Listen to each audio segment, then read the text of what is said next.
Grow Govinda स्पर्धेमध्ये प्रवेश न मिळू शकणारे जय जवान गोविंदा पथक गो गोविंदा स्पर्धेमध्ये थर लावणार आहे। या स्पर्धेसाठी आयोजकांनी जय जवान गोविंदा पथकाला आमंत्रित केलेलं आहे।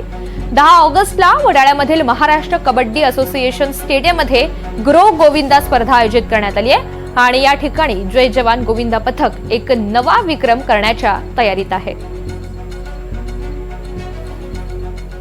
असं आहे की आपली ग्रोची कल्पना अशी आहे, गल्लीतला गोविंदा ग्रो गोविंदा, सन्मान गोविंदांचा।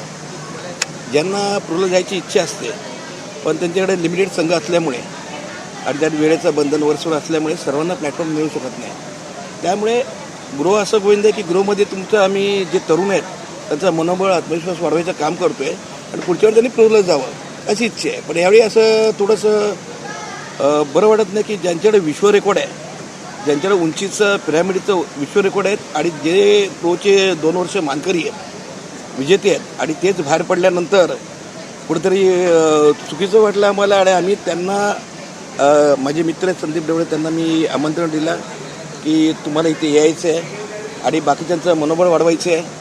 तर त्यांनी आम्हाला कमिटमेंट केलेली आहे की आम्ही ह्या कार्यक्रमाला येणार आणि ते थरी इथे लावणार आहेत। तर ते थरी लावणार आहेत आणि बाकीचे जे तरुण आहेत, जे जय जवान म्हटल्यावर सर्व दहीहंडी पथकांचा आदर्श आणि आत्मविश्वास वाढवणारा त्यांचा जो संघ आहे, त्यामुळे ते इथे येणार आहेत आणि आम्ही त्यांना इथे संधी देणार आहेत।